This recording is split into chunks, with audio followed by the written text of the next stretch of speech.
Hey race fans, this is a replay, but to be able to watch live and hear from the drivers and see the pre and post race reaction, download and subscribe to the Trans Am app.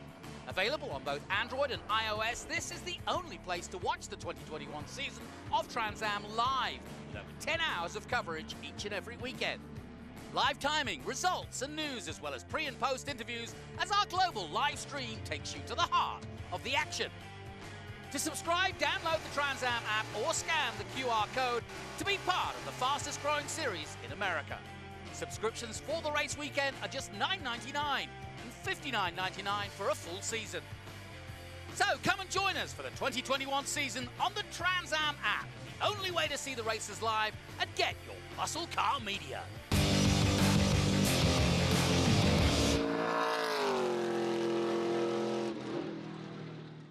So I am here at the beautiful Lime Rock Park. Lime Rock fans, let's hear you. We are now live on our live stream, and here we are with the man, Skip Barber, that would like to welcome everybody to his beautiful racetrack here in Connecticut. Skip. Thank you, and I want to thank everybody for coming, but give me 2 minutes to tell you about the race you're about to watch. These are all American muscle cars, Mustangs, Camaros, Dodge Challengers. What's unusual is they have about the same amount of power, over 500 horsepower. They're kind of traditional cars, live rear axle, and it's Formula Ford racing with big cars. And the races they've had so far this year have been wonderfully close. This really should be good. The class is called Trans Am TA2, and think traditional Trans Am cars, which of course have been so popular at Lime Rock. Nice.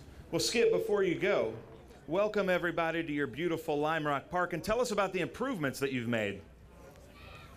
Well, that's what I thought I just did. So welcome everybody again. Thank you for coming. If you noticed as you came in, the mud, which is beside our rebuilt skid pad autocross courses, extended autocross course. We're now calling that area the FCP Euro Proving Grounds.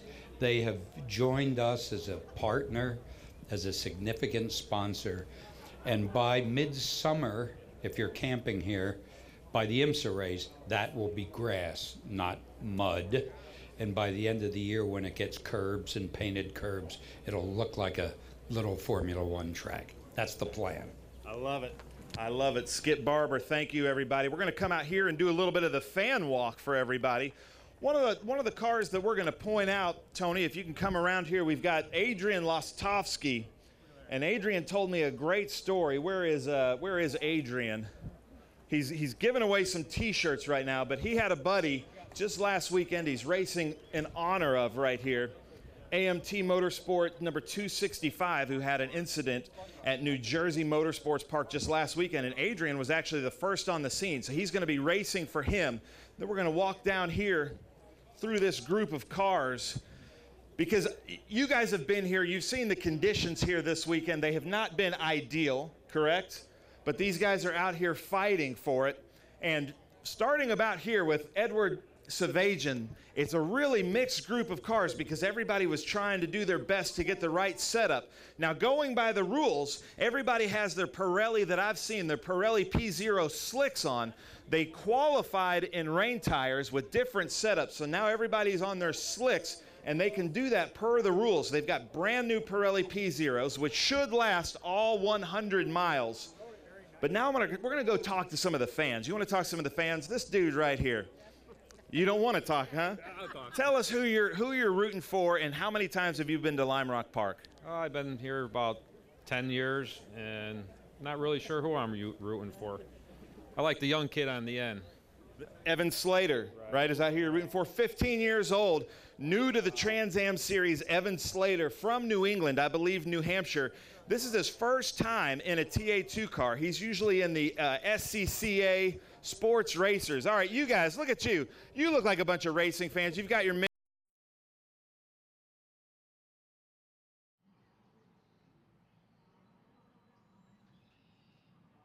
Adrian Lostowski. You're hiding. You don't want to talk? No? Mom, how about you? Who are you rooting for in this? I also like the young guy down there who you just said, the 15-year-old. I think that's pretty impressive. So I think I'm going to go for him. Nice. We've got a lot of Evan Slater fans here. We've got Tony Perella walking around like a fan. Tony, TA2 at Lime Rock, I think we've both talked about this. In 2019, that was the best crowd we've ever had at a Trans Am race in 2019. Would you say this is the best so far in 2021? I would say so, especially given the elements. I mean, it felt like we were in February yesterday, but these fans are special. I mean, to battle these elements, it's been cold and damp, but the sun's just breaking through. I think we're going to have a great show. We got a huge turnout, and let's face it, this place is Trans Am, and Memorial Day weekend is a special time, and it almost like kicks off the season up here. And just look at the turnout. These people are really passionate about their racing, so it's a privilege to be here, Ben. Nice. I'm going to put you on the spot, Tony. How about next year, you and I come out here and we do a little camping and do some campfire stuff with the fans? You down for that? I'm not camping, Ben. Ben, I like room service. How about campfire? Will you do some campfire s'mores with us? I will do a campfire, but don't make me sleep in a tent. No. Tony Perella says no to tents, but Tommy Dreese has promised he'll be in a tent next year. Come down here to former champion Doug Peterson. Look at everybody that is signing Doug's car. Doug, this is kind of counterintuitive. Usually, people are getting your autograph. Now you're getting the fans' autographs. Tell us about this. Well, we figure the chances of this being in pristine shape by the end of the race is pretty slim. So we thought we'd get the young people to come and sign and just have some fun. Nice. So if you're making your way down here to the three-dimensional services group number 87, you can sign Doug Peterson's car. I am on probation for this race, though. What does that mean? Well, Tom Sheehan wanted to talk to me about it from the last race. So I am in trouble. So I'm going to have to drive clean this race. You're on thin ice this race as his teammate Rafa Matos passes by, kind of wagging a finger. Rafa, you had pole position up until Mike Skeen came in. He changed the pressure just on his left. So how do you think when the green flag drops, what's your strategy to get around him? Yeah, but we almost had a pole position. We had fuel for 15 minutes lap only. And they extended the session, so we didn't have enough fuel for the entire session. But we have a very strong race car. It's a long race. The track is very slippery, so we're gonna play safe at the start, and hopefully I'll have enough for him at the end.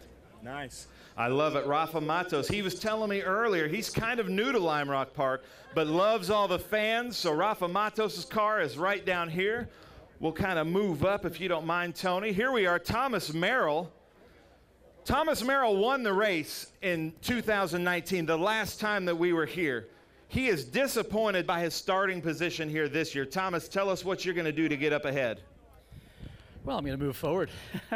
The hard part today is going to be putting temperature in the car. It's a really short lap. We only have 2 pace laps, so we got to get the car up to temperature early. And I don't know how well we're going to do with that, so turn 1 could be pretty interesting. So hopefully there's some argy-bargy and it opens up some holes for us to move forward. So when you're talking about temperature, are you talking about tire temperature or engine temperature? Tire temperature and brake temperature. Yeah, turn 1's going to be difficult if we can't stop the car, right? So that's going to be our first goal. Nice, and I've heard from so many drivers, thanks Thomas, that this track more than any other track, positioning is so important, and the drive from green flag to the end of Big Bend is half the race, just that first lap, first turn. As we come down here, talk to Keith Prochuk again, currently starting 4th, super happy as he's talking to Michael Self, who couldn't be here this weekend because Sinclair isn't sponsoring on Memorial Day, but he's talking to his coach. How you feeling? Yeah, Selfie's just kind of hyping me up for the race here. I feel good. I'm glad the rain stopped. I think we're going to be just fine in turn 1. Like I said earlier, the car is really good, and I had more in it in qualifying, so I think we're going to be battling for the front here. Nice. Michael Self, you're usually a driver in TA2, but you're also a coach. What are you telling the drivers about Green flag drops. They're starting a little bit behind everybody. What advice do you give drivers? Well, when the green flag drops, you're racing, right? So you got to go. You got to make moves. And it's been a fun weekend working with Maurice. Tyler's back there, and having Keith come in this morning is always nice to have him be a part of it. But awesome conditions. I love mixing it up between the wet and the dry. It throws something at them, especially for guys like Maurice. It's very important that you learn how to drive and adapt to those conditions. It makes you a better driver all around, especially in the dry conditions. So it's fun. I've enjoyed coaching. I've enjoyed being a part of the TA2 series as a coach for years now, and love the bit that I get to drive, but still enjoy it when I don't. Nice. I love it. I love it. Oh, Connor Mosak. Connor, is this your first time to Lime Rock Park? And tell us about starting third. You're doing so well in the series, and I know you're a NASCAR guy, and you're using this for NASCAR, and this is pretty close. Other than that one left-hand turn, this is almost a short track oval. It is, and our M1 race cars, Camaro, has been really fast, and I think we really had enough for the pole there. Just didn't get a clean lap at the end, but I'm happy to be starting up here in third. I think it'll give us a good shot in the race, and we'll have a good race car. Nice. I love it. There goes Connor Mosak. I'm going to come back up here for our starting ceremonies. Dylan McIvern right there. He's shy. He doesn't like to talk on the camera, but Dylan McIvern's going to be in this car. Watch for him to be moving up in that number 92. He had such a great showing here. As I'm coming over for our invocation with the Reverend Heidi Truax from Trinity Church. And you did such a fantastic job. That was so much fun yesterday. It looks like you have a lot of fun doing this. A motorsports fan yourself, is that correct? I asked yesterday, I said, how many times has she done that? And somebody said, probably over 70 times. So thank you so much for being here. If we can take off our hats and bow our heads for the invocation from the Reverend Heidi Truax. Let us pray. God bless us today on Memorial Day. We remember all who have fought valiantly and died for our country. We remember all veterans who are with us today or who are with us in spirit. We remember the sacrifices that patriotic women and men have made for us and for our children's children. And we remember the sun, too. Its brightness and warmth have given us light and life, and because of God's promises and science, the sun will return. We may yet see more of a glimpse of it today, and our focus is on the races ahead. At this weekend's Trans Am, it continues to unfold, and we focus our minds on the enjoyment of our sport and the roar of the cars. God bless the drivers and crews today. God bless the employees and volunteers of Lime Rock Park. God bless the fans who have endured challenging weather to be here at the place we love on this Memorial Day. Amen. Amen. Great stuff. Thank you, Reverend Heidi Truax. We're going to move a little bit over here, and if we can bring the Casey sisters down, and if you guys were here yesterday, you are in for quite a treat. If you don't mind, I'll give you the microphone again.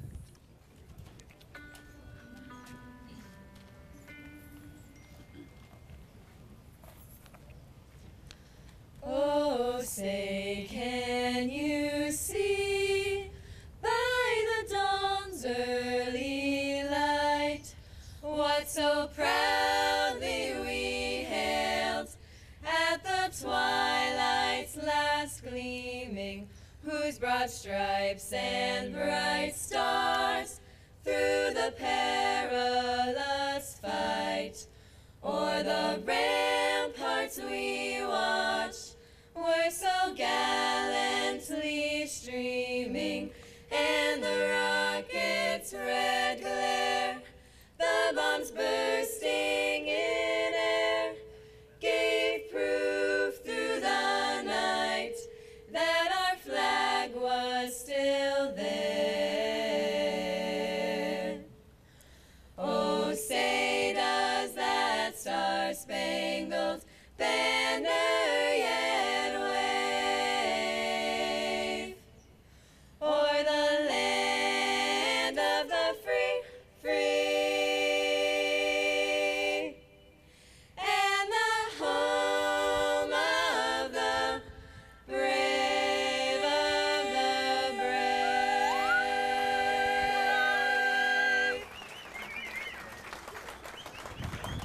Hold on a second here. We've got about a minute. You guys have got it. Where are you from? Are you all truly sisters? And what's the age range? We are all sisters. We are from Avon, Connecticut, and the age range is 24 to 17-year-old twins. Wow, unbelievable. Ladies and gentlemen, let's hear it for the Casey sisters. Very good. And then where is Charles Mallory?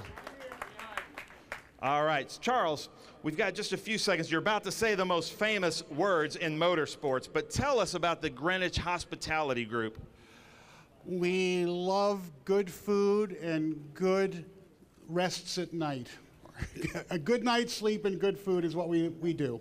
Nice. Well, who doesn't love that? I hope everyone loves it. And we do it in Connecticut.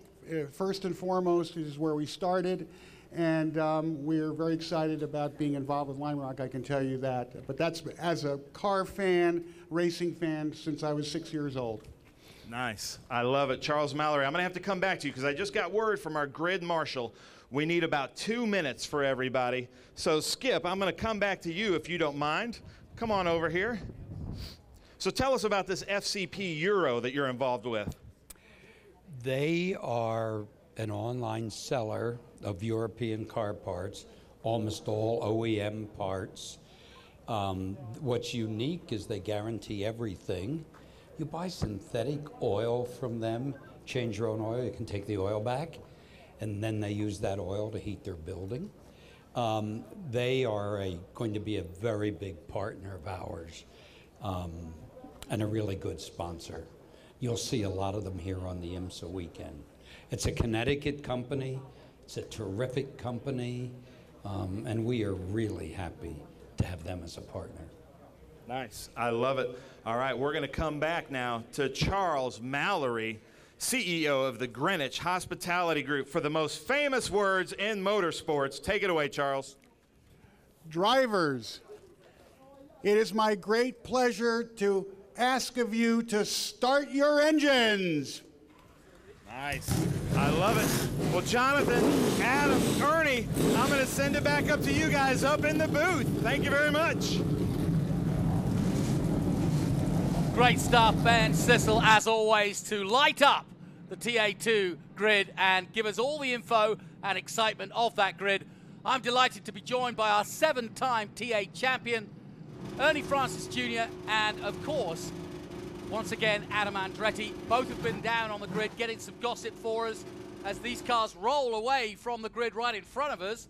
I'll pause for a second to let them roar into life, and we'll hear from both gentlemen alongside me, Jonathan Green. Beautiful day here at Lime Rock. The sun is finally poking out for what has been atrocious conditions here in the northeast. But we are ready to repeat history, because back in 1967, we came here as only our second year of Trans Am. Peter Revson winning in a Mercury Cougar back for Bud Moore. And so many greats have been here over the years, from Sam Posey, they've even got a name of a straight after him, Parnelli Jones, Tommy Kendall, they've all been here. Mark Donohue came here with Roger Penske. I'm sure Roger just might be having a day off today after his great day yesterday at Indy, and tuning in to the old-time Trans Am Series now in its 55th year. And as we go on board with Rafa Matos, big day for him, and Ernie Francis Jr., you saw what Rafa could achieve at Laguna Seca last time out. Is he on the same form today, do you think? I think so. You hear me, bud? I think so. I think he should have a pretty good race out there. Track dried up really nice. It should be interesting if they can get the tire temp in the cars. I think that's the main thing to see. If you get the tire temp and then get the track position, because this track is so hard to pass on. If he can get track position in the beginning of the race and try and hold that lead, I think that's what he needs to do. Adam, a really interesting point from Thomas Merrill about getting brake temperature and tire temperature because it's only such a short run before they actually go racing. How worried are you? I mean, that's ideal. Like Ernie was just alluding to, is can we get these things up to temperature? And I'm sure Ernie's a lot like me and so many drivers out there. You find a lot of your tire temperature comes from brake temperature. You know, when you heat the tire up internally, it's almost better than scrubbing it back and forth, honestly. So I know that's definitely on everyone's mind out here. When the youngster, Evan Slater's car right here, the teenager out here taking on the TA2 challenges. But absolutely, it's all about that temperature so that when you go into turn 1, Big Bend here, turn 1 and 2, I know that Rafa's going to want to hang it on the outside because that's his best opportunity is to have the inside into the left-hander. So I'm looking forward to a really exciting start between this one. Yeah, I found that out the hard way, that the outside seems to be a pretty good path around turn 1. Chris Dyson being a local around here, I guess he knew that, and went right around my outside yesterday in the race. I kind of reminded Rafa of that. I said, I hope you watch the TA race because it might have taught you how you want to start your TA2 race. While they're warming up, Ernie, we got a quick glimpse of Ethan Slater, 15 years of age. You've spent most of your adult life here in this series, but to be thrown into this series, having never done Trans Am, having done SCCA before that, this is a big ask, isn't it? Yeah, it's a big step up. It's a big step up from racing just club racing, SCCA. These cars are fast. The field is very fast and competitive, and these guys don't give an inch. They're going to run you hard no matter who you are. Well, the championship's on a knife edge. I mentioned before that obviously Rafa Matos looking to improve on his position of second at the moment. He's only 3 points behind Thomas Merrill, but Merrill didn't qualify that well, and he's got work to do, and he spoke to Ben on the grid saying, I just got to go forward. Mike Skeen, on the other hand, starts pole, and Mike Skeen, third in the championship at the moment in that Chevy Camaro for Liqui Moly, 77 points, and then there's a bunch of others. Keith Prochuk, got to put a shout out to him. Fourth on the grid. He was absolutely tickled pink. I spoke to him this morning, I don't know if you did, but he said, maybe if I have some time off, I'm better. That's exactly right. This isn't the first time he's missed practice completely, just shown up to qualify and race a car. I know that he came from the back of the field once to come up to 4th place. So here we are for the start here, Jonathan. Here we go then, TA2, as it should be, Memorial Weekend. It's the Memorial Weekend Classic, and we are heading down the Samposi Straight to the roar of muscle car racing. Side by side, Rafa Matos challenging for the lead. Skeen holds him off. Yeah, they touch briefly. Very, very tight, but somehow Mike Skeen's managed to squeak through into the lead. Good start from Rafa, but he'll be satisfied with that. Good, clean going into turn 2 after the Big Bend. As they go into the right-hander here on the no-name straight, Rafa is anxious. He wants to get around Mike here. Definitely important points, but it is a long race. Rafa really feels good about his car over a long run, so I know that Rafa's just going to put that pressure on, hoping that he's going to spin here. Edward Savagian, or is that Scott Borchetta? No, it's Scott Borchetta in the 48. Yeah, that grass is definitely not as grippy as the track right now. What worries me, though, if he's stuck there, that could bring out a full course yellow. Mike Skeen, though, hooning down the front straight again. That's how quick a lap is here at Lime Rock as we go on board with the youngster Evan Slater. A lot of fans wishing him a good run here in his first ever Trans Am race. And then Doug Peterson, there is the 48.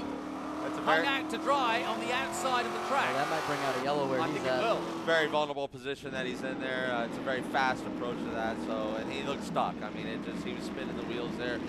It's a really shame. You hate to see that for Scott.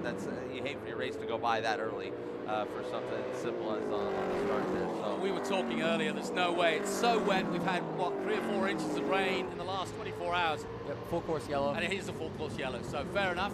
And now we have to do it all again. I would have thought Rafa will be licking his lips for another chance. Yeah, this will bunch the group back up again and give Rafa another chance to try and make a move, because this place, like I said, it's so hard to pass on. You really have to wait on either a restart or a lap traffic to make a move.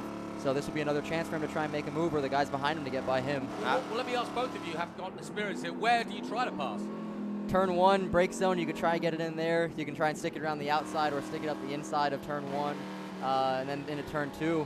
That's pretty much it. I was making some moves coming into the uphill in yesterday's race, but really it was in the rain that I was able to do that. In the dry, there's only one line you can really run, and can't make a move too much there. Exactly. And the restarts, as you said, Ernie, very well said. And Rafa, one of the best all time at restarts. I mean, when you see him do restarts, he's definitely a person that you're very aware of your surroundings when you have him around. But definitely it was clean, and when it was clean, it looked like a clean breakaway for the top 2.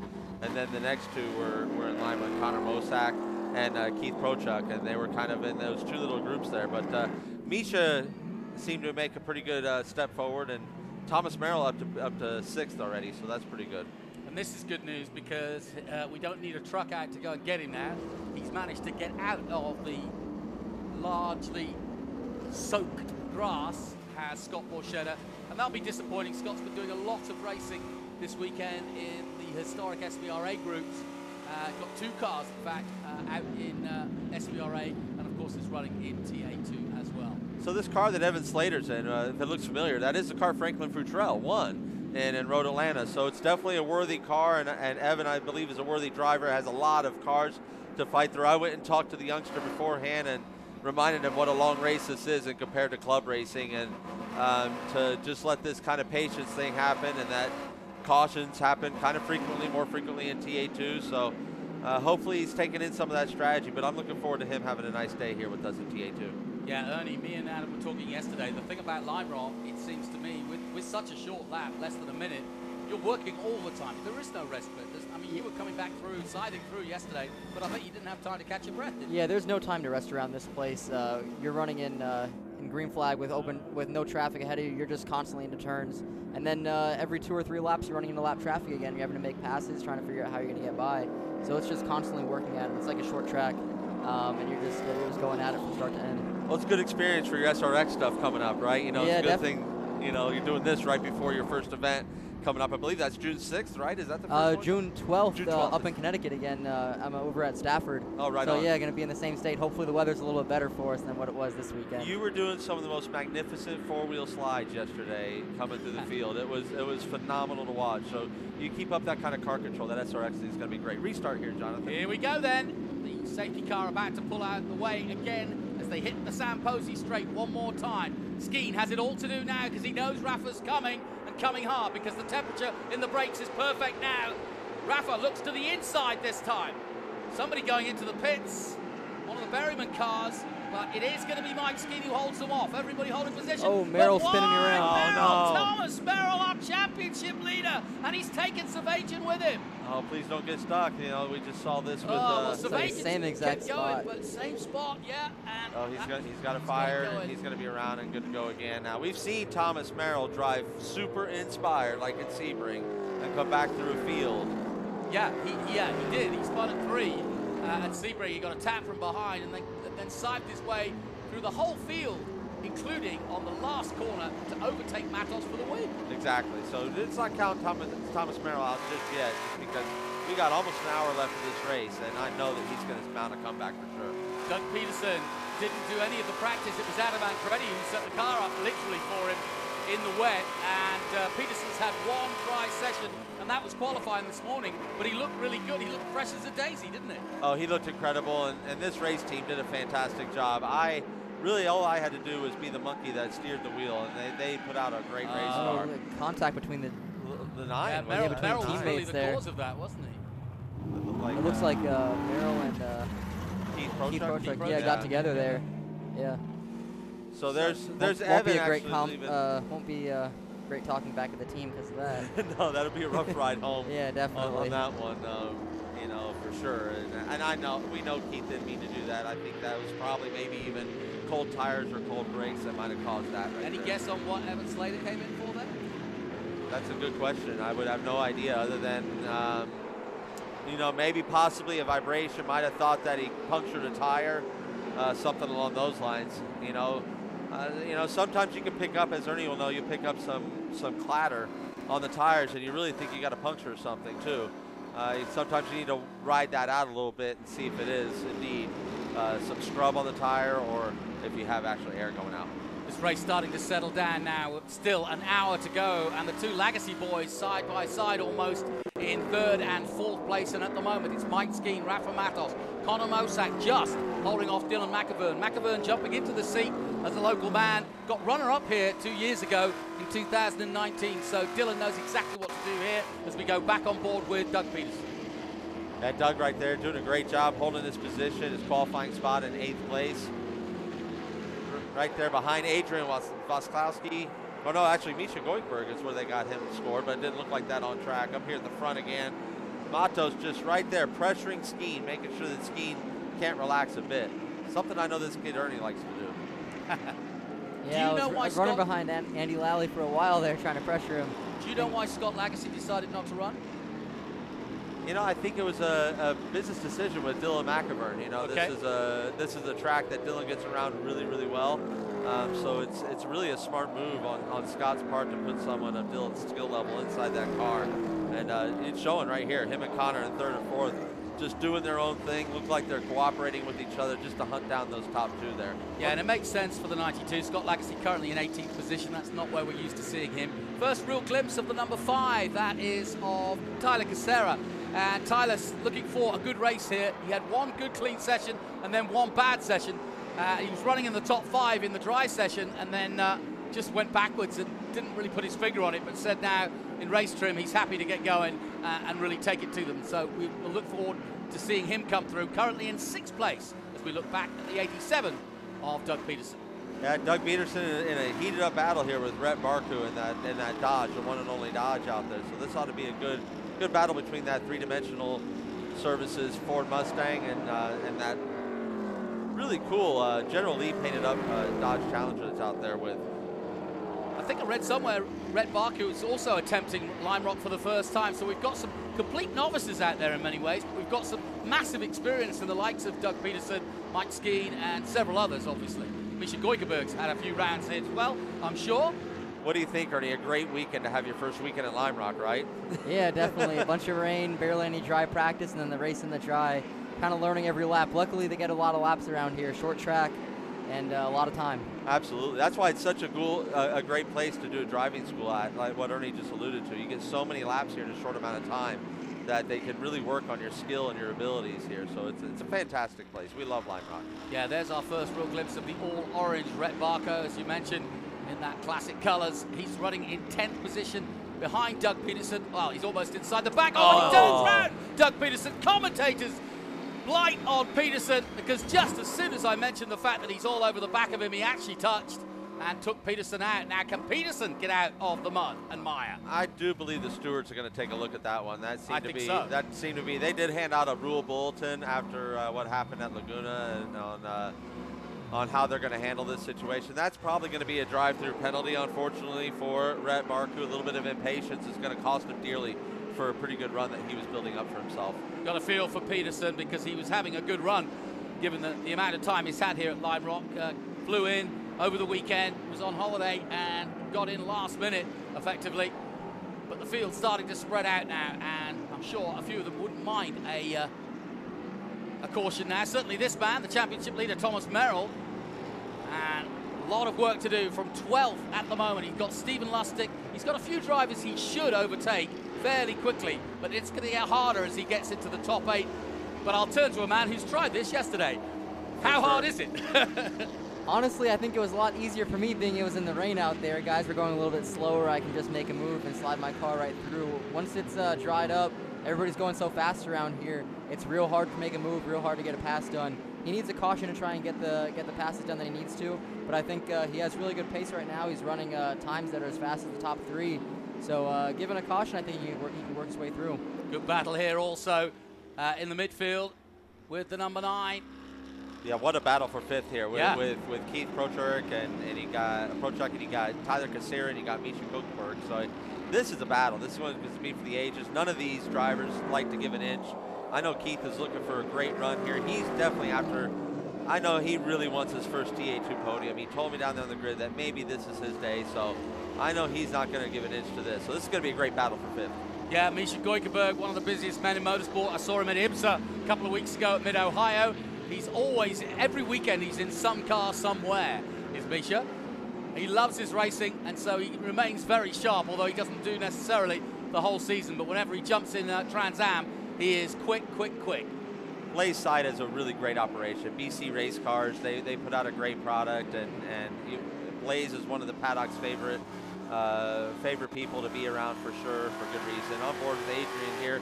He's having a good weekend for himself. Pretty decent weekend. Sitting P8 right now, looking to try and chase that. He wants that pack in front of him to start racing a little bit more, don't you think, Ernie? Yeah, definitely. If they can start racing more, trying to battle with each other, go side by side in some places, it's going to close up that gap, and he can get right back on that group and see if he can work his way through. Yeah, Lostowski's one of the great stories of this championship.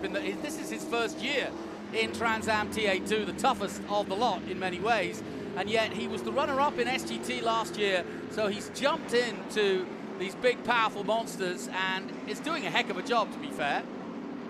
Absolutely. Trying to make a move for 5th place there. Tyler Casera going side by side. And Tyler pulls it off. Nicely done. Good overtake there on Keith Prochuk. Very good takeover. I mean, that's textbook here at Lime Rock. That's exactly what Ernie was talking about. The dive to the inside there, make a nice clean pass, nice smooth release of the brakes.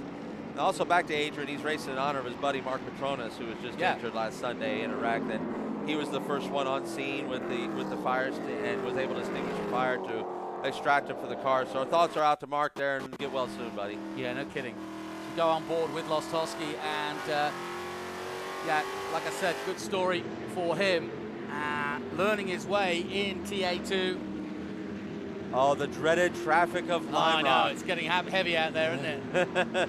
This is the big challenge of Lime Rock. This is almost as good as a caution for bunching a field up, because as Ernie alluded to, if you catch traffic, you can be 5 seconds a lap faster than somebody. If you catch them in the wrong place, you will lose that time.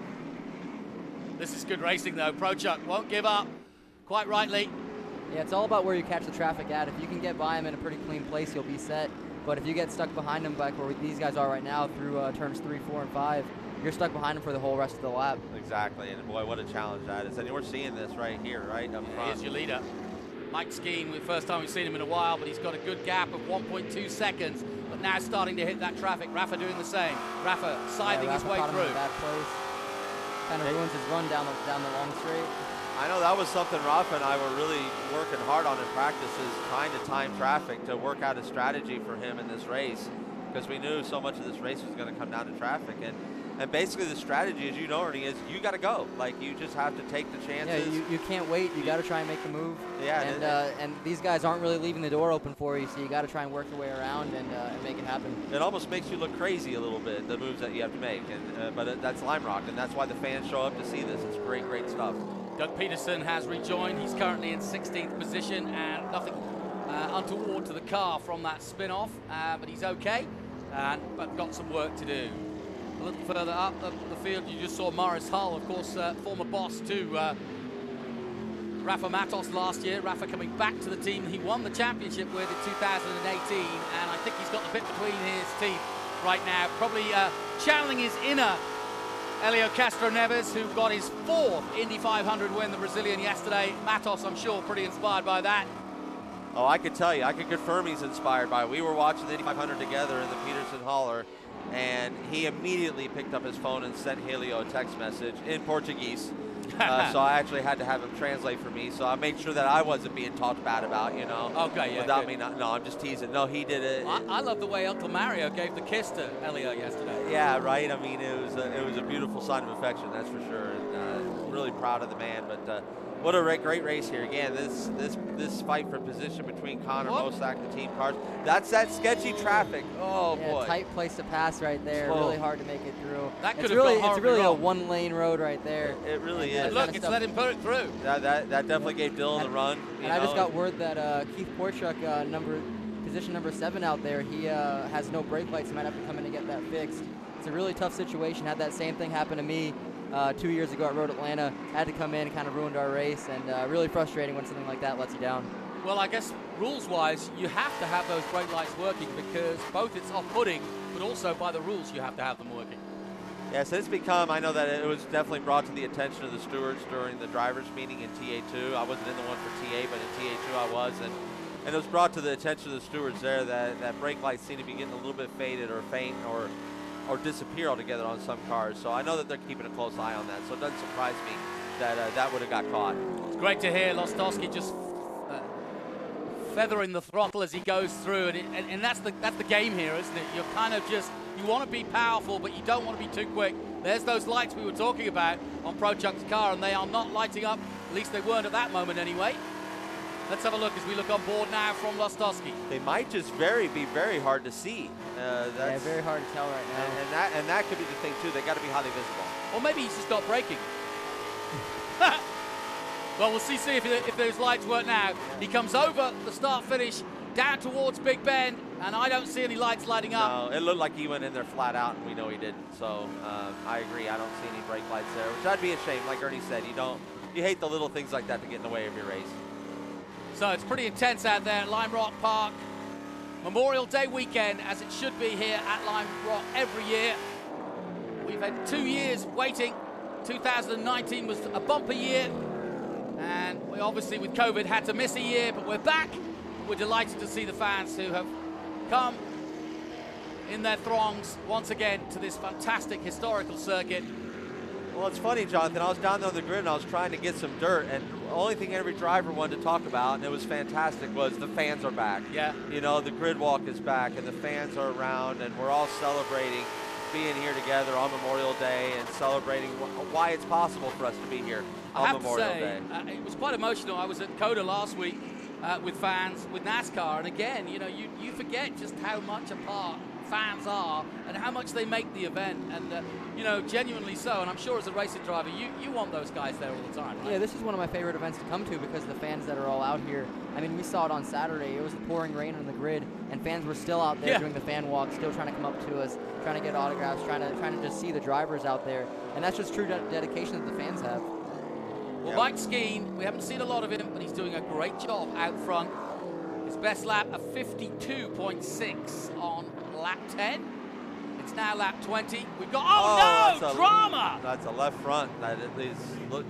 That's Edward Savagian, the man from Dallas, Texas. Trouble at the Big D as he comes off at turn 1, and that looked like a front left puncture to me. It did as well, yeah. And as we know from, you know, what Ernie did yesterday, if you pull off in that area, it saves us from a full course caution. So good heads up. I know he didn't really have any option, but some people might have tried to limp that around and make it around for a lap, and he didn't do that. So great sportsmanship for Adrian, but very, was that Adrian? Yeah, very bummed to see that happen for him. So Edward Savagian out of the race as we look high above Lime Rock Park with his wonderful drone shots. We're staying low this weekend. It's pretty cool, I think. Mike Skeen continues to lead. His gap, 1.9 seconds. Ahead of Rafa Matos in second place. Dylan McIvern. I tell you, Keith Prochuk there looked like a motocross rider. He just caught so much air on the uphill. Yeah, that uphill section is so much fun to drive. It really Every is. single lap in the dry and the TA cars, I'm just laughing and smiling the whole time up that hill. I asked our photographer, Chris Clark, I always ask him at every one of our races, there goes the tire blowout. Oh, wow. It almost looks like a rotor? It almost looked like a rotor or caliper failure. Yeah. Agreed. Just a bunch of sparks out of the side. Yeah, that was really, really Might have taken the tire with it because then the car dipped down. I think that's what it was. Yeah, he just broke and there was nothing there, and it just sparked off and broke up. Lucky that didn't go worse. As we go back on board with second place Rafa Matos. Yeah, Rafa at this point I think is just trying to save his stuff. He doesn't have quite the pace of Mike. Mike's been working the traffic quite well, and I just think he's right now, I'm sure, just waiting out what we talk about is the inevitable here at Lime Rock. Another caution, which is probably going to... another caution or lap traffic. That gap right there can close right up within 2 turns if they run into lap traffic. So I think he's just trying to wait and save his equipment for a chance to try and make a move. Well, on the grid walk, Ben Sissel did a great job because he basically confirmed that strategy, saying that, you know, he's going to try and stay as close as he can to Skeen, but his opportunity will come up at the race, try to save the tires and then go at the end. So he's playing to his strategy at the moment anyway. But we've had no real cautions. We've had a few offs, but no big cautions so far, just one. Doug Peterson, he's recovered up to 13th place already as well, and you got Thomas Merrill up in the top 10. He's in the 9th place, making a nice recovery. As we're on board here with Adrian Bloskowski there in 8th place too. So having a nice run here for Adrian. Now, and we do Rafa have took the yellow lead. flags out. Rafa took the lead. Rafa just took the lead from Mike Skeen. Mike Skeen is now P2. Wow. Good point. And that's something somewhere we missed. Well, we've got a full course of yellow as well, so everything changing very quickly. Very quickly. But that's motor racing, folks. That is motor racing. Looks like Mike Skeen ran a 106 his last lap, so something there happened. Yeah. Whether he went off track or got held up. Well, let's good eye on mechanical. that, Ernie. Safety car's picking up Rafa. Rafa is our leader. So, so Rafa Matos, the Brazilian, now leads this race in the 88 three-dimensional services Ford Mustang. I'm wondering if there's some sort of lap traffic issue with Mike Skeen. If he went on and tried to make one of those moves that Ernie and I were talking about. You can't be patient here. You have to make risky moves. and if one didn't pay off. You know, I think that could have been a possibility there. Rafa's waiting there, I believe, for the pace car to come out, the safety car. Yep, there's our is that our Honda safety car? This was Savagian, of course. We saw that.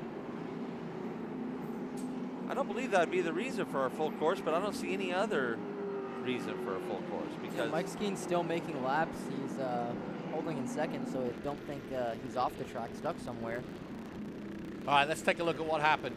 Here's Skeen coming over the hill. He dives into there, and he gets touched. Or he touches the 34, I should say, but the 34, I think, was unaware.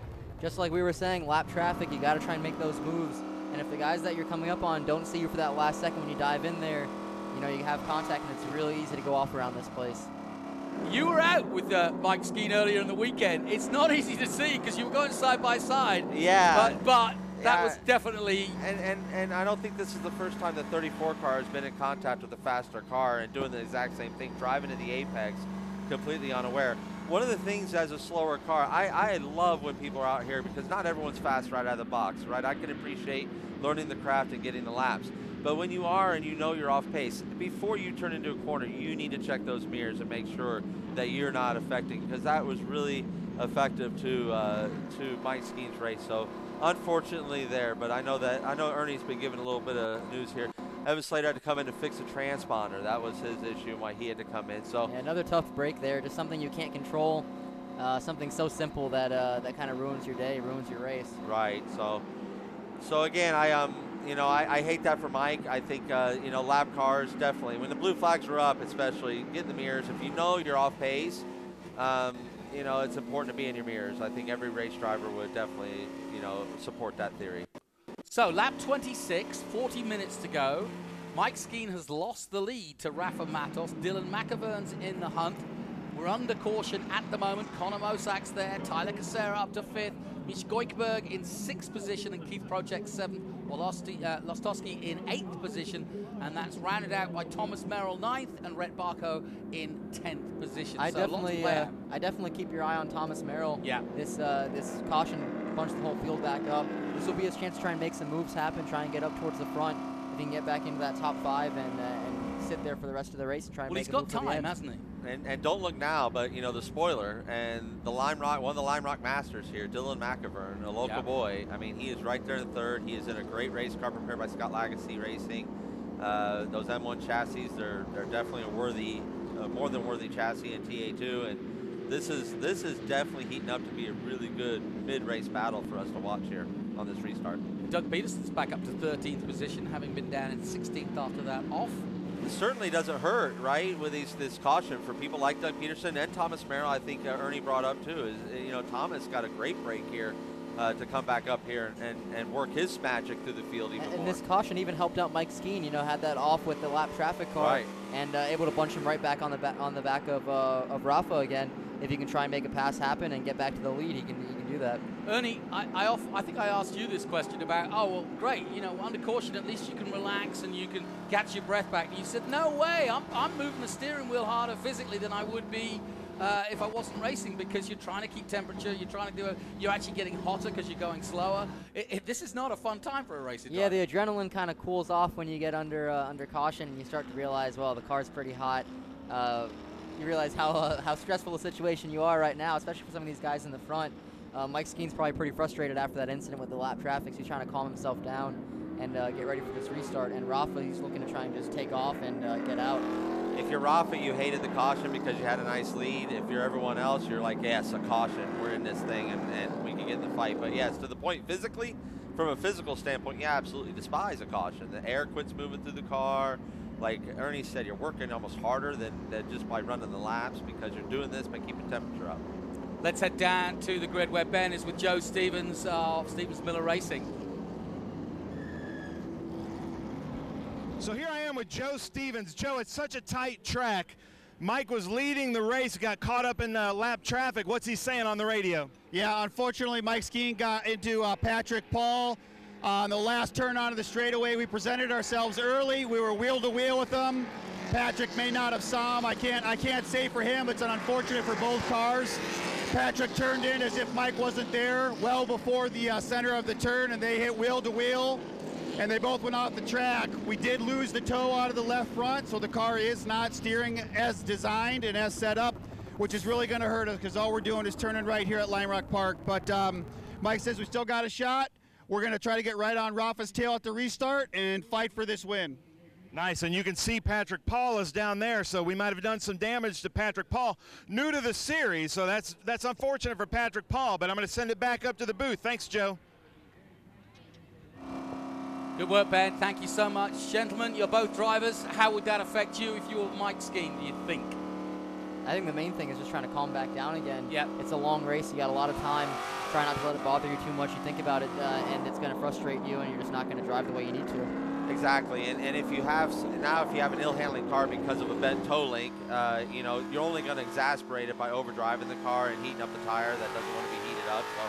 So, you know, that's something that is, I know, running it. Mike's a professional. Mike is a champion. He knows what he's doing. He's gonna, you know, Rafa's not out of the woods yet, and Rafa knows it. So Rafa's gonna put his best foot down, and we're gonna see qualifying laps from our little Brazilian buddy there all the rest of this race. Yeah, it really is a case of that, isn't it? I mean, with 1.5, one of the cars coming back out of the pits, and there is that Scott Borchetta? I believe that is Borchetta, yeah. Yeah, Scott Borchetta. Has he got the Big Machine Vodka Ford Mustang going? He's strapped in and ready to go, but as you can see, quite a lot of damage. They're still looking at it. Yeah, he might add a tire rub or something, or I don't know, but... Well, they pushed him out again. So Scott Borchetta of Nashville, Tennessee, hits the road again. On board with Rafa, and an important race time for Rafa because he's now leading this race. And is there a different perspective when you're chasing someone like Mike Skeen and then suddenly you get gifted the lead? Do you change your headset a little bit in terms of, or mindset a little bit in terms of how you approach the race? Yeah, I think once you're in the lead, you want to try and control the pace to what you need to do to keep your car underneath you.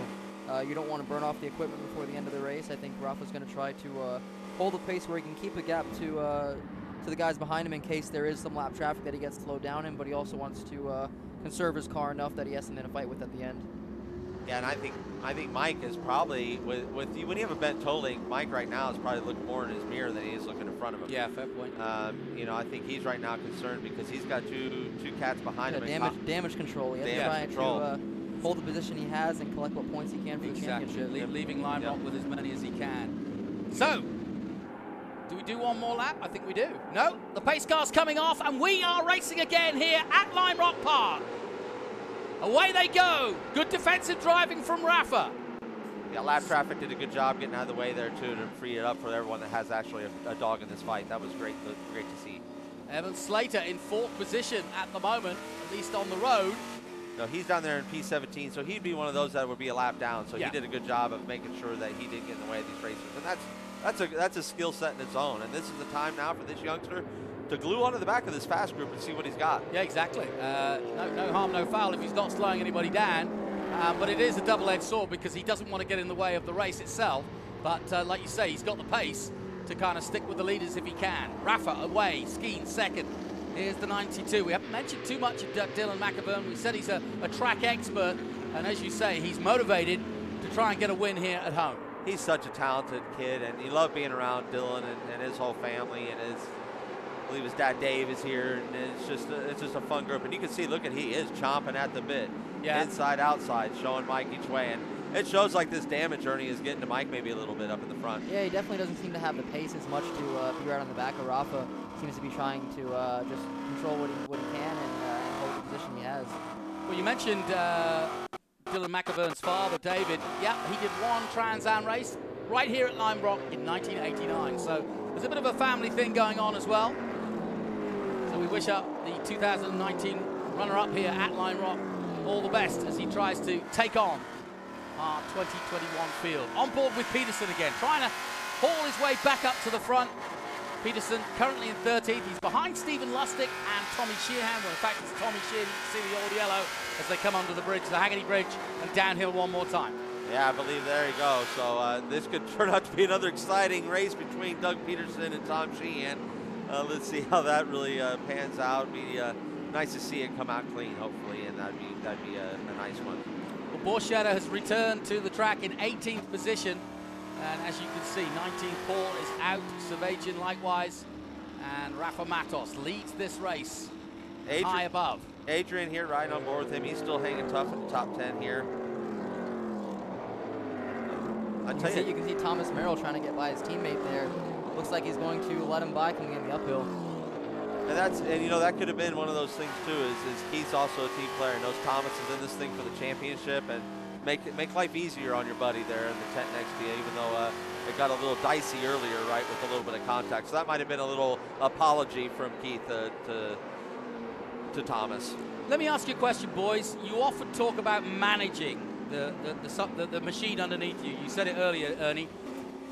When do the tires start to go at a small track like this, or because you've had a couple of cautions and it's cooler than normal, would you manage to maybe keep the grip all the way through? I think these guys can run a little bit harder than they're used to, being that it's a colder day out here, track temp's not too hot, and they also started on new tires. Yes, none of these guys had to qualify on these Pirelli P0s, so they are brand new tires at the start of this race. They should last this race distance, and they should have a good tire by the end of the run. I agree, 100% there, Ernie. I couldn't have said it better myself. And as they were showing Evan here, Evan's doing a really good job of hanging onto this lead group. He's not holding up the group that's behind him, but Tyler Casera and Misha Goikberg are getting ready to have a good battle here, a good classic TA2 battle for a top 5 position. And I know that that's a really good, start of a result here at the halfway point for that BC Race Cars group with Misha Goikberg behind the wheel. Listen to the words of Adam Andretti and Ernie Francis Jr., our TA champion, in action yesterday, and you can catch him on June 11th on CBS. June 11th, June 12th, CBS, SRX. Of, well, Formula One, off-road, on-road, NASCAR, Indy. It's going to be fun, isn't it? Yeah, really excited for it. All of us at Trans Am are definitely pulling for Ernie. And we'll be watching. Yeah, we're so proud of you, buddy, and we know you're going to do a great job in there. You're definitely built for it. It's time for you to show the world what you're definitely made of. It's going to be fun for us all, but we already know about you. All right, Mike Cope Racing, 81. Obviously, not a good day for Thomas Merrill. He didn't have the best qualifying, and then it just went from bad to worse, and now he's struggling in 7th position, not where he needs to be as the championship leader by 3 points. But he's caught up to that group right there, and if he can make some moves happen and get right through this pack, he'll be right up there in 4th place, ready to pounce if there's another caution. Exactly. He looks like he may take advantage of the impatience of Misha Goikberg right here, but Misha's not wanting to mess around with Tyler Casera. Tyler struggling a little bit, and Tyler's a great shoe. He's got a lot of talent, and so just struggling with a little bit of the setup on that car to get the forward bite, it seems. Misha and Thomas seem to have much more forward bite here. Tyler Casera, another good story, of course. He won our E-Championship, winning, he was runner-up in the E-Championship last year during COVID, kind of made a name for himself, then went back out into the real world, as it were. He was doing Miata races before that, and he got in at Virginia, got himself a podium and a win, and he's never looked back, doing a full season this year. Just him and his dad and a few others, brother. It's such a... We're going up the inside, really deep. Misha set that up, though, that run-up. He set that up about the whole lap previous. He let a little bit of a gap. As Ernie knows, it's a momentum track, and with momentum race cars, and he set that. Now he's going to be impatient, and this is exactly what I was talking about with Merrill. Merrill's there. Thomas is there to just really pick up the scraps. Yeah, that almost worked for him there. He got on the brakes a hair too late and pushed him out a little bit too wide. I think if he does that move again, you're going to see him make it stick next time. Well, Thomas doesn't want to sit there behind both of them, though, does he? Because that could also have gone wrong, and therefore he didn't want to be part of it. So we'll see how they mess it all around. You see Tommy Sheehan, the local man, who was telling Ben, I think he's been in every Lime Rock race in the last decade here at Lime Rock. I mean, you're not going to question the Ironman on that, are you? No, absolutely not. I believe the guy's been in every race he could have ever been in for his entire life. So absolutely here at Lime Rock, I believe that about Tom Sheehan. Such passion. He loves to be here in Trans Am. He's so proud to be here at this level. And, he's sitting there just inside the top 10, just with the top 10 right now. And running a nice race here behind Adrian Wloskowski in P9. Yep, effectively his home race. It's the nearest track to where he's from. Yes, it would be. Absolutely, it would be. He's the New Hampshire man, I believe. Yes, he is. If I'm not mistaken. So that's good news there. Clock ticking down then. 27 minutes to go. Lostowski all over the 9.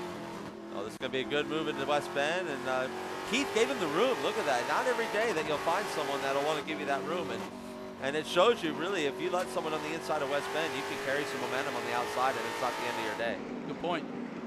Now will he get up the inside here, though, at turn 1? Thomas Merrill, 3 wide down the front straight. Yeah, he's got him. I have a feeling after what we saw in the 34 car with the leader that everyone's a little bit more patient around him, and that might have bit Misha and given Thomas the run. So this is great racing, and now the traffic comes into play now with 26 minutes to go. Merrill trying everything he can, and again the 34 involved in a situation that goes both cars off, and Patrick Paul in trouble again, and he's taken. At some point, you know, the stewards have to look at the consistency of if there's one person involved, and it's lap cars, faster cars. You know, at some point you have to take a look at that. It's a case of being new to the series, and you know, guys are coming up pretty quick, and it's not club racing. These guys are going for a race win. They're going for a championship, and they're trying to make these moves happen. If you can't see the guys behind you, then what should you he need have to be done? really aware. The main thing is if you're a lap traffic car, you just need to be aware of the guys behind you. You know, you're not running for a race win. You're not running for a position in the front for points. Your crew needs to be on the radio also letting you know that these guys are coming up through, and they've been battling for several laps, and they're going to try and make it work to get by you. So you got to try and be aware of it. I would almost equate it to like if you're in a lower class car. Here's the replay here. Just again, the 34 car kept turning left when Keith was up on the inside of him there on the outside of the left-hander, and again, that's just awareness, right? I was back to my point. I equate it to an endurance racing. If you're in a slower class car, Ernie, you're driving more out of your mirrors than you are in the windshield so that you don't ruin someone's race. So it's really no different when you're in a lap traffic car, and we're at a full course caution here. So this is going to bunch things up again, and this is going to get spicy. All right, this is exactly what Thomas Merrill needed. This is going to bunch him back up to that lead pack. He'll be right behind Tyler Casera on the restart. And look at that, he went from last on the grid to 6th place. What did we say earlier when he's don't count him out. Don't count out Thomas Merrill. I mean, the guy is exciting. He's one of the most exciting talents in the TA2 paddock, and we love the fact that he races here with us week in and week out. Well, guys, now we've got a full course yellow, and we'll effectively have 20 minutes of racing. We've already talked about the tires. They're going to be okay, especially with these cautions. And let's have a look at what happens here. He just wasn't far enough out of the way, was he? He just didn't see him there and kind of turned over left to set up for the right-hander. And yeah, there was a car there. Yeah, it's a very fast car, you know, and that's the thing. So, hate it for Keith, right? Keith came in with such high expectations. Yeah. He was looking, like I said, he was telling me I'm looking at my first podium possibly here. And unfortunately, the day just keeps on slipping away from him. But he'll come back, and he'll bounce back, and he'll be back in the next one. So, guys, what's the strategy? 20 minutes to go. You've got good tires underneath you, we think, and the fuel load's getting lighter. But is there any change in strategy, or is it hell-bent for leather? All-out sprint race to the finish. You got 20 minutes to make it happen. You got tires underneath you that are probably pretty good. You got a pretty dry track. I think it's just going to be all-out. Do everything you can to try and pass these guys. I think you're going to see some rubbing. You're going to see some argy-bargy out here. I think it's going to be some good racing. Yeah. Adrian still wants to be at Laguna. That was the track map from Laguna, the bottom of the screen there, so the fans don't get confused. That's what it was, yeah. Yeah, he's like, I do not like this New England weather. It was much nicer in Laguna. Let's just get our mindset around. It was gorgeous in Laguna. So there's our buddy Doug You weren't Peterson. supposed to spot that, Freddie. I didn't mean to. I'm sorry. You know, I'm getting yelled at by the production crew here. They're a fierce mob. You don't want to upset them. They just pulled my headphones off and flicked me in the ear like I was in grade school. And you're looking at our top carder right here, so just be careful. No, it's a fantastic job you guys do. Honestly, the production level that we have for our Trans Am races is second to none, and I always find myself very blessed and proud to be up here in the booth with you here, Jonathan. And it's always fun to be up here with the 7-time champ, Ernie Francis Jr. Well, it's great to have Ernie in here. We don't often get a chance, and we weren't sure whether you were going to hang around or not. But you've got some skin in the game. You got a breathless car out there in SVRA today, right? Yeah, one of our other drivers, Dave Ritchie, was out there racing in SVRA Group 10. He did really good. Got a second-place finish, actually, just behind Dylan McIvern. So yeah, he had a really great day. Good race for him. Overall, not too bad of a weekend for the team. We'll bounce back for the next one, though. Well, that's what we love about you, Ernie, is you're a true racer. You know, any of us that really know you and have known you, watch you grow within the sport, we know what kind of dedication you have and your family has, your entire group puts into this. It's a lot of sacrifice, and what I've been telling people too is when you have passion, there's no sacrifice, and you show that. Well, let's head down to the pits where we've got some latest action from what's going down in pit lane with Rafa's team. Let's go down to Ben Sissel. I'm here with Ryan Baldy, the crew chief for Three Dimensional Services Group, talking to Rafa Matos. What are you hearing from Rafa? Is he pretty calm? Yeah, he's pretty calm. Heads in the game, car's good. It's been a good day so far. We'll got about 25 laps to go here. We'll bring it home, hopefully, with a win. So we heard from Joe Stevens earlier, who's with Mike Skeen. There's a little bit of damage, having a hard time turning. Have you told your driver that yet? Well, he just knows that Skeen's behind him.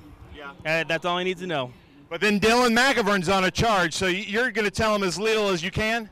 Oh, yeah, he's a pro. He knows what to do. We don't need to tell him anything. Nice. Rafa Matos is a pro. We don't need to tell him what to do. Back to you guys up at the booth. Thank you, Ben. Yeah. Sometimes the least information is better out there. Yeah. When I'm running these races, I like to just know lap times and my gap to the guys behind me. I don't need to know who it is, what's wrong with their cars. I don't care. I'm just trying to run my race. Just let me know how far back they are. Yeah, that's the channeling your inner Kimi Räikkönen. I've got this, guys. Yeah, leave me alone. Yeah, we don't need a lot of information. As Ernie said, the more information you clutter a driver's brain with, we don't need more in there, right? We have enough going on in the race, so just giving us those small little details are certainly important. And Ryan Baldy, he's an awesome engineer. I got the pleasure to work with him this weekend, and the decision making and just the meticulous process that he has of poring over data and the whole bit. Just a phenomenal group there, Doug Peterson, that he has built over there at Peterson Racing. So we await the restart, and it's going to be 20 minutes, as I said. 20 minutes and 24 seconds left, 43 of the 68 gone. All sorts of drama here with Mike Skeen coming together with Patrick Paul, but still able to continue. Then Patrick Paul again involved in another incident, and Rafa Matos gaining the lead. And Mike Skeen, though, still with a slightly damaged car, but it seems like okay at the moment. And Dylan McIvern looking for a good result here in a one-off run. Connor Mosak right behind him, Tyler Casera in the top 5. And off comes the pace car. Rafa is in control. Out comes the HB Tuner's car, and away they go. Skeen looks to the outside, now back to the inside. Rafa's got him covered, though. The 92 of Dylan McIvern right there. Connor Mosak behind him. Tyler Casera is in the mix. All 5 getting a good restart, guys. Yeah, really good restart there. I know that Terry Earwood came through all the competitors on the grid and let them know you don't wiggle until you see the flagman pull the green. So that's why we're seeing some great restarts here, and we're seeing some really big challenges up front for the lead, like we just saw with Mike Skeen and Rafa Matos. So good clean start. We're on board again with Adrian Lostowski, currently in 8th position. They're doing a fantastic job again. This race is about survival too. This is Lime Rock here, and as we saw with as you get into lap traffic, anything can happen to any one of these cars. Thomas Merrill right there, 6th, chomping at the bit behind Tyler Casera to get into that top 5. Rafa defending his position in the 88 into turn 1 through Big Ben, a turn that seems to go on forever. And what can Merrill do from this position? He is looking antsy, and I tell you another one looking antsy is Dylan McIvern right there in P3. He's ready to pounce on Mike Skeen, and I tell you, maybe Rafa didn't get the information that Mike Skeen's got a bent suspension, but I guarantee you Dylan McIvern did. Yeah, definitely wanted that information. It's like a shark smelling blood. He's hunting out there right now. And it looks like Mike Skeen doesn't really have the pace to run with Rafa right now. Rafa's kind of trying to check out, build a little bit of a gap. There must be some sort of damage to the car, having had a hit that fast and that heavy. Yeah, definitely probably knocked the front alignment out a little bit. And around this place, you really need that. There's so much turning. There's very little stuff in a straight line. You need the car to turn the way you want it to run lap times. 100%. And then a bent toe leak just makes that turning unpredictable. Tyler Casera went too off down the last turn, gave Thomas Merrill the chance to get on the inside of him. Yep, he pushed him into that kind of thing, and Casera going wide, touching a wheel onto the dirt, and that's all that Merrill needed. That might end up hurting Tyler Casera later on in the race. It looks like his front grille is all covered with grass. Good point. Might have some overheating issues throughout the race. Yeah, I mean, especially to the brake ducts here. If you really clog up the brake ducts here, I mean, they taped up the radiators. A lot of these teams did because of the cool weather. But in the brake ducts, nobody taped up the brake ducts because this is Lime Rock Park. You will murder the brakes here. So that's definitely something that I would worry about. Good call there, Ernie. So Merrill up to 5th place now. There's Casera in the number 5 silver hair car. Effectively coming in when Rafa moved out and went back to three-dimensional services to the Ford Mustang. I tell you, Tyler's having a really hard time with forward bite off of the downhill. The thing wants to kick out on him, and when he's under full power and really free the back end of the car up. So he's got his hands full, and Tyler's doing a great job hanging on to that thing there in P6. Just over 16 minutes to go. This is the business end of this TA2 Round 4 2021 race from Lime Rock Park. It's a traditional Memorial weekend here at Lime Rock, and the crowds are back. Yeah, what a blessing that is. It's fantastic to see the parking lot get filled up this morning. I'm up there camping with them in the RV, so I've been able to see how it filled in all day long, and it was just awesome to watch there, Jonathan. It truly was. Yeah, doing it properly, yeah, I like that. Yeah, it was really brilliant. Well, this has again been a good run from Adrian Lostowski as Rafa now. Whoa, Rafa risking it all there. Well, Wow. trying to get around lap traffic there that Keith Prochuk is now, and again, I feel Keith bad had a for rough Keith. day, yeah, Keith's getting beat day, up all around out there on track. Gone from bad to worse, unfortunately, for Keith. And well, hang on, is Rafa at 100%? I wonder. Rafa looks good over there. You're just really patient with the car right there, so I think Rafa's fine.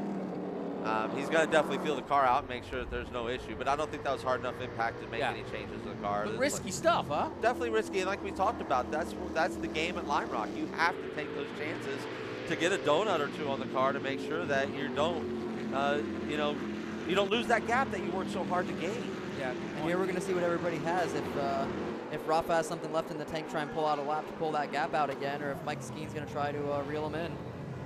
And it was Rafa was committed. That was 100% commitment there, and I'm sure Rafa was feeling like he saw the blue flags that were here at the flag stand, and I'm sure that's why Rafa put that move on.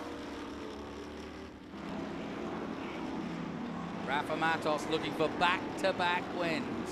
Currently second in the championship with 83 points, and with Thomas Merrill fighting for as many points as he can get. He's 5th at the moment. It's a great opportunity for Rafa to get the lead of the championship, and likewise with Skeen behind him. I tell you, Dylan just looks mischievous right there to me. I mean, he looks like he is ready to just put a mix into this championship run for this group, and I think he's going to make these last 14 minutes really, really exciting for us fans. Yeah, he's got nothing to lose, has he? No, absolutely not. He's here to prove that he's a top talent in this country still, which we all know he is, and if you're anywhere near the top 3 in TA2, that's saying something. This is one of the toughest fields. I know Ernie will allude to that. It's one of the toughest fields in all of motorsports. Yeah, very competitive field. I mean, you look at their qualifying session, these guys are separated by tenths of a second throughout the top 8, top 10 positions usually. So, yeah, very, very competitive field, very good talent in the group out here. Makes it great for us fans of TA2 to watch this, and a great Memorial Day Classic for sure. One to go down in the history books. Yep, and it's been a huge part of our history in Trans Am. This is our 30th year here. And of course, Trans Am celebrating 55 years of racing this year. Thomas has caught Connor like pretty quick, and I know catching and passing are definitely two different things, especially here at Lime Rock. Oh, is that Doug Peterson getting spun again? Oh, man. That looked like he was on his own there. I didn't think he got a nudge, do you? It looks like, I think he got I think Rhett maybe nudged him just a little bit. Did a good job of saving it. Oh, it's beautiful save. I mean, the fans love that right there. Wow. I mean, I think he lost one spot off of that deal. I believe Rhett was the same person that spun him out last time also. Nice. I think 2 for 2 out here. And he said he was on remand when he started the race because he was in trouble last time out. Right, exactly. So so I think there's a couple of people that maybe are going to go on remand now for what happened to Dave. Or Doug, excuse me. Good run so far by Misha Goggenberg, and he's chasing down hard on Merrill at the moment. Yeah, Misha looks like this is big for him. He wants to get that top 5 at the very least for Blaze and the group. they come a long way. This is one of the closer trips that they come to in Canada. Look at the beautiful textbook pass. Beautiful job. And I would look for Misha to go ahead and set sail here. Yeah. Yeah, when he's in the mood, Misha can do anything. Yeah. Oh, actually, I'm sorry. That wasn't for position. That was Keith Prochuk. Those Cope cars look very similar. Yeah, they do look very similar. I'm making the same. That caught me off. My apologies for that error. Aboard with Adrian through the right-hander on the no-name straight. Again, like Jonathan talked about, you don't get much rest here. Even one of the straightaways here is you're constantly, I mean, there's simple turns, but you can't let your guard down. You have to actually navigate them. Back to Evan Slater again, the youngster, just 15 years of age from New England. Yeah, he's in the top 15. He is running in his age, right? So he's 15th right now, turning good lap times. His last lap time was a 54.5. And you're looking at our leader, was a 53.3. Mike Skeen was a 53.4. So he's only a second behind them. And Ernie, you're the perfect man to ask this, but if you can get into a car like this at this age, surely it bodes well for your future in Trans Am, because you're going to be ahead of anybody else your own peer group. No, definitely. If you can get behind the wheel of one of these Trans Am TA2 cars at a young age, you're going to get so much more development than some of these other drivers out here, and you got a ton of years ahead of you to learn. And the racecraft you're going to learn out racing in TA2 is second to none. I mean, these guys are racing inches apart from each other the entire race. So I think there's no better series, no better class to race in as a young driver. What we love about Trans Am 2 is there's 3 pedals. There's still 3 pedals in the TA2 car. Yep, teaches you the basics of racing a car before you try and drive anything else. Absolutely, it's really, and I think that's one of the things that keeps the competitiveness around, right? Everyone's going to have a little bit of a different braking zone because they can work the gearbox a little bit differently or a little bit better than the others. So I really love that style of racing, and I think it makes just really awesome pure racers, and that TA2 is developing. Well, Thomas Merrill saving his blushes at the moment. He's going to pick up some decent points in 5th. He'll want more if he can, but it'll at least be a way of leaving Lime Rock with 0 points, because he was looking at the face of that a little earlier on in the weekend and in the race, but he's up there in 5th place at the moment. I tell you, I hate to say it, but I'm going to tell Thomas, I said, you need to have someone spin you at the beginning of every race, and then you just make it so exciting for us up here in the booth to call it, and you make us look really smart up here too, because it's easy for us to say, don't count Thomas Merrill out, because he's going to be back, because he is back, and he's here. And he's going to show, because if they get another one of these cautions that bunches us back up, I think he's got some race car left. Now, the gap between Rafa Matos and Mike Skeen is only half a second. What do you think, boys? Yeah, you can see it close right back up again. I think that lap traffic car they just got by must have slowed Rafa up a little bit, because Mike Skeen closed right up to the back of him again. We'll see if he can try and make something happen. This is another place, too, that I know we were talking about. You can control the pace. Like, if you got a pace that you want to run, that you don't want to burn your tires off, it's a very difficult track to pass. So as long as you nail the downhill here and don't give anyone a run into turn 1, you can back them up the rest of the track and really save a lot of tire per lap. Right, Ernie?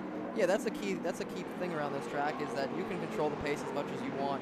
As long as you keep that run down the downhill, like you said, you're pretty much golden. Nobody's going to be able to make a move around you as long as you don't make a mistake.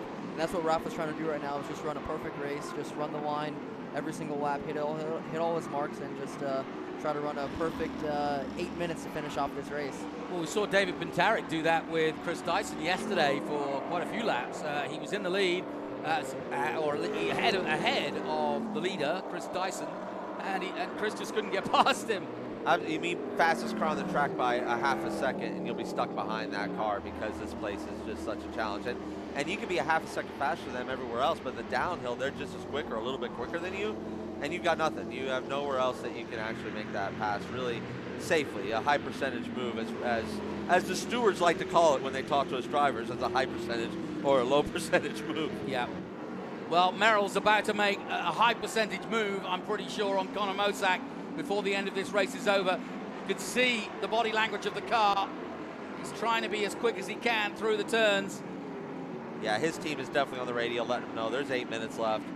This is go time. He probably got right around 8 laps left. It's a little less than a minute a lap. So we're thinking that we're probably at the point now that Thomas is going to get really antsy to get around Connor. Yeah, I think if anybody has anything left, they're going to show it now.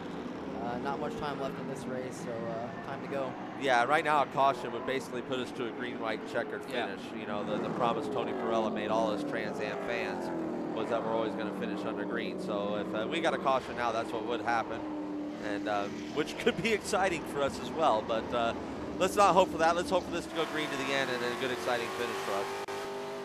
Because that top three, you throw a blanket on them. You can throw a blanket on Rafa, Mike, and Dylan really easily. Meanwhile, Lastowski on the main straight, trying to give himself some fresh air. And he's trying to show him too. He's a lap down. Keith's a lap down. This isn't for position. Keith's not in his own race. And that's a case of just trying to time the traffic the way you need to. Yeah. You can saw Adrian ran up on the back of him coming down the hill and kind of ruined his run down the front straight. Around this place, you almost want to hang back as much as you can and just get a big run, because that's the only way you're going to get by some of these guys down the straights. And momentum track, right, Ernie? Yep, you got to carry the speed where you can. So a bit of traffic ahead of Rafa Matos too, with 6 minutes to go as he comes under the bridge and down the hill one more time. Mike Skeen certainly not gone anywhere. He's right there. McAvern is ready to pick up the pieces in the 92. You know, I'm sure Peterson Racing has gone down to these cars that they're coming up to lap here, which is the silver hair. This is, I believe, Maurice. So this could be a challenge for Rafa, but gets through cleanly. Maurice does a wonderful job getting out of the way of this race for the win here. And that's really good job by the lap traffic there. Yeah, McAvern got the worst of that because he's now stuck behind. Yeah, stuck on the outside. Yeah, not where he wants to be, is it? And he's losing crucial time now. Yeah, he sure did. Now that definitely maybe took him out of this battle a little bit, unfortunately for Dylan. Look how much time he's lost. And that's what Ernie and I have been talking about. You can be so much faster, and you just catch him wrong. And it just takes one car, one turn, and you'll lose. Like we saw right here, he lost 8 car lengths on the guys ahead of him. You want to see how fast Dylan is, though? Watch how quick he catches these two now. And you'll see the speed that Dylan McAvern has right now, because your speed gets stalled really quick, too. Once you get up to the car in front, you lose that front downforce. You can't come down that downhill like you want to. And so we're going to see how quick Dylan is, as he has a little bit of clean air. Fascinating racing. 100 miles, TA2 at its finest, round 4 of the series. It's been hell-bent for leather. We've had cautions, we've had incidents, but Rafa Matos somehow has made it through. He's had to do some pretty good overtaking to stay ahead and in contention. Poor old Merrill has not had the best of days, but he's making best of it at the moment. Boy, imagine Thomas without that spin. I mean, he's there just fighting hard with Connor for this 4th place, and it's going to be a good one here. Time running out, though. I think we're going to hit the white flag pretty much after this. Yeah, it's about 54 seconds a lap, so you know we get a lot done in 4 minutes actually here. So it's it's like thinking regular track. Yeah, Road America would be a couple laps would be out of this thing.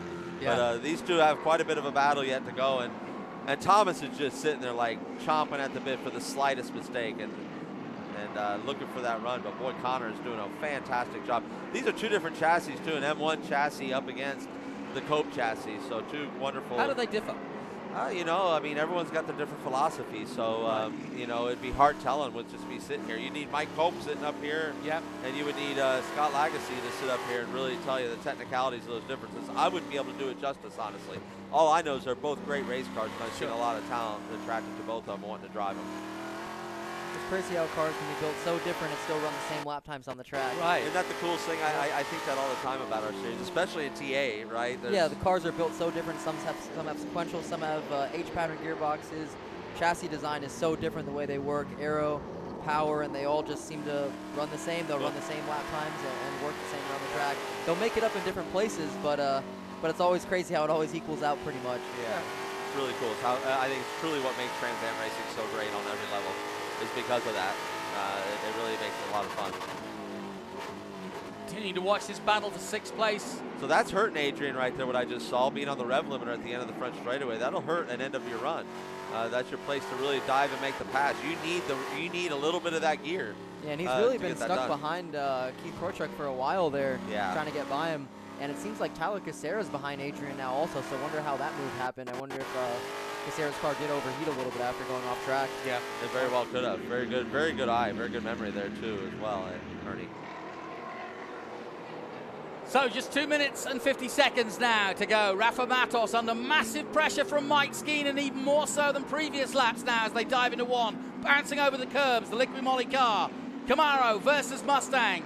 almost scripted here at Lime Rock. Running practice Saturday behind Rafa. I'll tell you, Rafa's really clean and tidy around Lime Rock. He says he doesn't have a lot of laps here, but there's a pretty vulnerable spin to the inside. Is that Borchetta again? I think they'll get away with leaving that, right? Possibly. I know that it's left in the race. I think they might just. I think David Hoots really likes to keep these things green if it's not too vulnerable of a spot. I don't think that's too vulnerable of a spot. It's the slowest part of the racetrack. It really, truly is. Looks like they got some clear track right now, but yeah, lap car right there.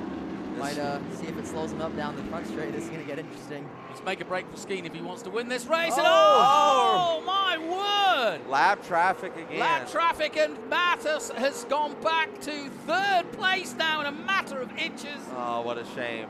Oh, what a shame. We hate this.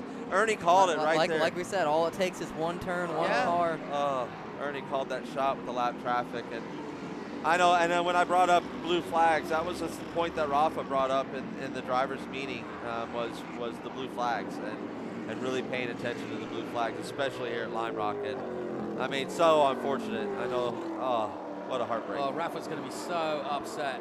Oh, he's steaming inside there, and rightfully so. I mean, it's such a, it is heartbreaking. You drive the race that he drove and have put in the weekend that they put in over there. It is truly heartbreaking.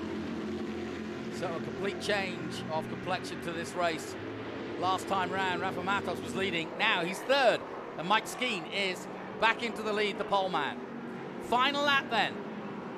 Will Rafa try an audacious move, I wonder, on Dylan McAvern?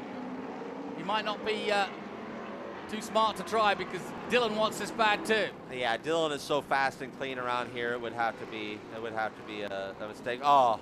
Yeah, just didn't see him on the outside there. Didn't think he'd be going to the outside, that's for sure. But I think Rafa was trying to carry the momentum around the outside and keep that run down the front straight. And that lap traffic car just didn't think they were going to do that.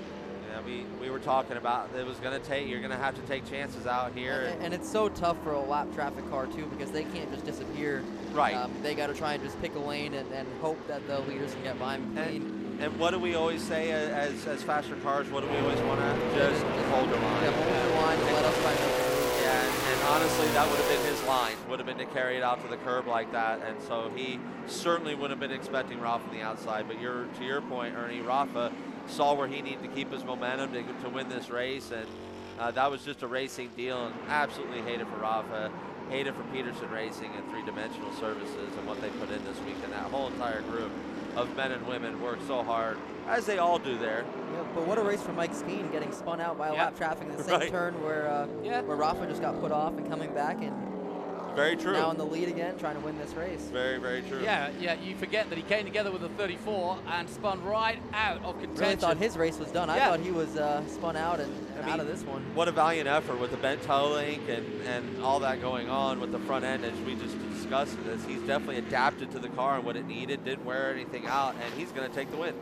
Liqui Moly magic at Lime Rock for Mike Skeen as he does it in style, coming back from nowhere effectively to take victory here at Lime Rock Park. Mike Skeen, third in the championship at the beginning of the day, will now be vying for the lead, surely, in what has been a really, really good TA2 race. It had everything. Crossing the line in second place is Dylan McAvern, who subbed effectively for Scott Lagasse Jr. and did a great job, the local man. And Rafa Matos will think of what might have been. He had that race wrapped up until he got across the back markers, and they just didn't see him coming round the outside of the last turn, turn 7. And, well, that's a great job done by Skeen, given that he was out of the race almost effectively when he came across the back marker. So that has been the tale of this race, isn't it, really? Yeah, really up and down race, heartbreak for different guys. And, Mike Skeen drove a great race and did what he had to do to come back and get the win.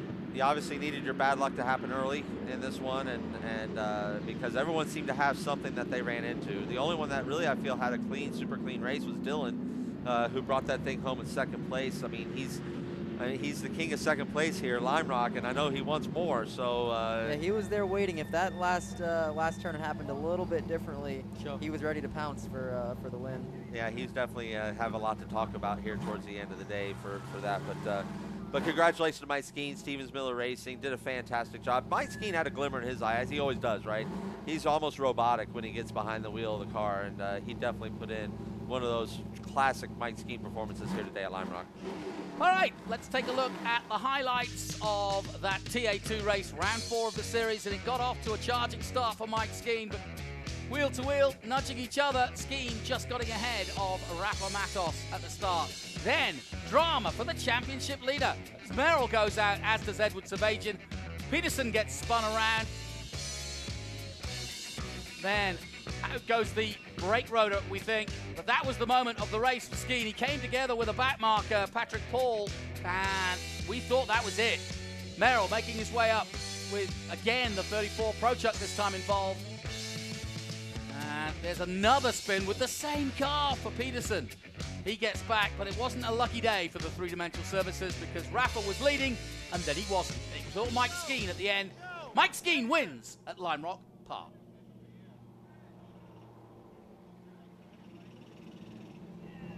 And coming into Parc Fermé, Ben directing traffic as always. I could get with Joe for a little bit beforehand. And in a moment.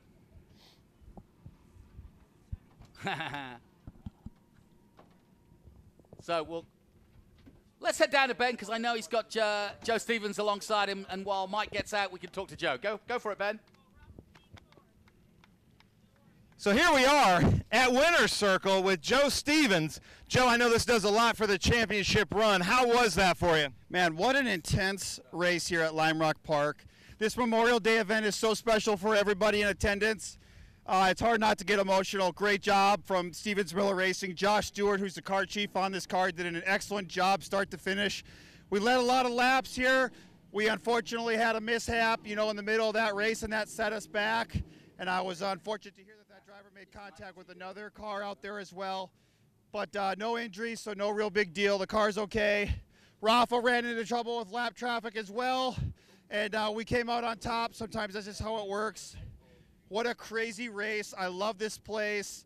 Yeah, just glad to be here. Nice. Champ, here we are with our 2020 TA2 champ. Wearing the number 1, mind you. How was that? That had to be so exciting. Yeah, absolutely. That was super intense. We got off to a great start, nice and clean, battling at the front, and was able to put a little bit of a gap in traffic, and then got caught out in the last corner trying to get by a lap car. Hated for him, hated for us, obviously. I think we knocked the toe in a little bit on that one, and so the car was never quite as good after the fact. I thought we were going to kind of have to settle for P2 there, but started closing the gap up there at the end and just, try to put the pressure on and do everything we could, hope for something in traffic, and it happened that way. So really excited for Liqui Moly Turn 14 distribution. These Stevens Miller Racing guys gave me an awesome car today. It was super quick all weekend, and just happy to come away with our first win of the year, and hopefully we can get many more to come. Nice. Well, like always, TA2 points are really tight. There we were on a tight circuit of Lime Rock Park. Unbelievable performance from Stevens Miller and Mike Skeen. Nice job. I'm going to send it back up to you guys in the booth. Thank you very much. Great stuff, Ben, and congratulations to Mike Skeen. He is a true professional and a true champion, and just a great race for him, given the circumstances of almost being out of it. Car wasn't perfect, but he made it work, and Mike Skeen wins the Liqui Moly Turn 4 distribution car here at Lime Rock, ahead of Dylan McAvern and then Rafa Matos in 3rd. Conor Mosak 4th, Thomas Merrill 5th, Misha Goikerberg 6th, Lostowski Casera, Tommy Sheehan making 9th position, and Rhett Barco in his first run at Lime Rock Park gets 10th.